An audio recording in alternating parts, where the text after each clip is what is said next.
It's a Minimalist Monday edition of Optimal Living Daily, episode 1200, Hygge versus Minimalism by Shawna Scafe of simpleonpurpose.ca. And I'm your narrator, Justin Malik, reading you blogs every single day of the year to help you live a more meaningful life. We made it to 1200 episodes, crazy. And actually, all 5 of our shows hit some milestones recently. Optimal Finance Daily is now at 801. Optimal Health Daily is at 701, Optimal Business Daily, 601, and Optimal Relationships Daily is back as of today from a few months off, and it's at 401, so congrats to all of the hosts for making it this far. If you can show Jocelyn at Optimal Relationships Daily some extra support since she just came back today, that'd be greatly appreciated. You can support by simply subscribing and listening, wherever you're hearing this. And today's article comes from Shawna of Simple on Purpose. She has a lot of free goodies on her site that are worth checking out. And today's article is about a new trend, which I'm probably not pronouncing correctly. It's Danish, I believe. I'm going to be pronouncing it Hygge. That's probably a little off. Bear with me. Anyway, let's get right to it as we optimize your life. Hygge versus Minimalism by Shawna Scafe of simpleonpurpose.ca. My bestie recently remodeled her kitchen and moved some furniture into her living room. I plunked down on her couch and shouted, "Your couch is Hygge now." Her couch used to be in front of the big living room window, and now it was perpendicular to it, and you could sit and look out the window. It's the same couch as always, but this simple act of moving it so the big window was on one side and her newly opened up kitchen on the other, it just felt cozy, quiet, inviting me in while letting me view out. So my girlfriends and I have been talking a lot about Hygge. It is a Danish word and it doesn't have a direct English translation, but the underlying sentiment of it is the atmosphere of connection, comfort, and contentment. We see a lot of candles, cozy socks, and hot drinks to symbolize Hygge. But Hygge is much more than choosing comfort and slowing down. Hygge is the outcome of the political, educational, and social climate in Denmark. It is part of who they are. Danes aren't hustling or striving or performing. They're just enjoying the simple things because everyone is on a very level plane in terms of their socioeconomic status. Hygge is sitting with your friends in a cafe and having slow conversations. It is being silent side by side your spouse, eating peanut butter sandwiches by candlelight. It is a simple home-cooked meal eaten on a warm bench with new friends. It is pulling in an armful of fresh laundry off the line in the early sunlight. It is sitting on a blanket in the park reading a really great book. It is singing a song while you comb the knots out of your daughter's hair. One way I always feel Hygge is when I turn off all the lights at night, I can hear the dryer humming in the basement, and I go check on each of my kids in their beds, pulling covers up over their shoulders and smiling at their smushy faces.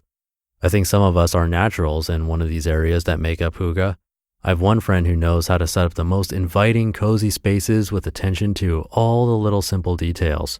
I have another friend who can plunk down on my couch and be so invested in conversation that I feel like she gives our time together all her time and attention. I have another friend who is welcoming and content and can make any gathering have a feeling of warmth and kinship, even if it is in a parking lot on a tailgate. Hygge is the invitation to gather, the beauty of the simple things, the heart of conversation, the details of hospitality. How it compares with minimalism. Minimalism looks very different for everyone. Some do it to be frugal, some to curate their possession to be top quality, some to be environmentally sustainable, some to rid their life of consumerism, and some to challenge themselves to have less and less. But Hygge seems to be a similar experience for all who embrace it. Where Hygge and minimalism cross paths most often is when they focus more on the heart of living rather than the hustle of living. Owning less. In both minimalism and Hygge, possessions are kept because they are valued, they tell a story, they are useful or beautiful. With Hygge, though, the emphasis is more on keeping things that are meaningful while creating a hospitable and welcoming environment. This might look a lot different from minimalism, which focuses on items that are kept because they are of use or beautiful. Minimalism encourages having less, specifically less of the stuff we don't need. The minimalist might not keep the shelves of books if they can go to the library for books. The minimalist might not keep the mementos from vacations if they turn them into a photo book. With Hygge, there's a reverence for mementos and items that bring to mind wonderful memories and nostalgia. All in all, there's less room for frivolity in minimalism, but Hygge has a core of the simple frivolousness. making a home. Minimalism and Hygge have an emphasis on using your space for living rather than storage of your stuff. Spaces are kept clear for activities. Chairs are there for plunking into with a book. Tables are cleared off for gatherings. We see minimalism started by taking control of how we manage possessions in our home. Of course, minimalism carries over into how we live our life, but Hygge is more focused on viewing home as a state of mind. With Hygge, home can be found or made in the woods, in a workplace, or in a backyard. Doing less.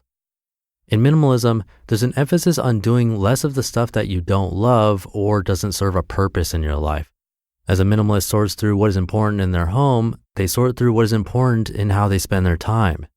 In reading about Denmark, it seems there is less of a hustle culture in the workplace. There's less drive to increase your income or become a #lady boss. Working overtime through lunch breaks, side hustles, etc. isn't a way of life in Denmark in the way we see in North America. There might be a lean towards productivity in minimalism and spending our time productively. In Hygge, there's more of a lean to presence and letting your life slow down. Hygge has a priority to set time aside for simply being with one another in a relaxed setting. Buying less. Both Hygge and minimalism resist excessive consumption. There's a practical stance on using what you need. Both minimalism and Hygge have a respect for things that are well made and practical. The difference I see here is that Hygge is a culture that isn't interested in luxury, where minimalism might allow more space for buying luxury, though not every minimalist takes this approach with their possessions. Being less. In reading about Hygge, this is what struck me the most. Because of the educational, political, and socioeconomic culture in Denmark, there is this sense of identity, a peace with oneself, that seems to be nurtured from childhood. I don't think minimalism touches on the art of gathering or conversation, at least not to the degree that Hygge does. When the Danes gather, there is a harmony, a belonging, a trust, an ease. There's no competition, no need to show one another up, nobody needing to control the conversation or exemplify their status. There is a respect for individuality, giving full attention to one another, and allowing everyone mutual place in the conversation, regardless of age. This reflects their values of lightheartedness, equality, and authenticity. It's not just about socks and candles. If you go on Pinterest and search Hygge, you'll see a lot of cozy fires and wool socks and candles, all the candles. But when you really dig into Hygge, you'll find it is a way of life. I read the book of Hygge by Louisa Thompson Britz, and it was such a beautiful explanation of living out Hygge that it has me plotting a trip to Denmark for the whole family one day. One of my favorite quotes on Hygge is from the book of Hygge by Louisa Thompson Britz.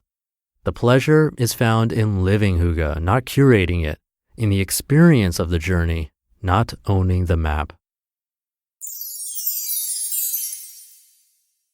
You just listened to the post titled Hygge versus Minimalism by Shawna Scafe of simpleonpurpose.ca. And again, check out her site for some free goodies, and please subscribe to Optimal Relationships Daily.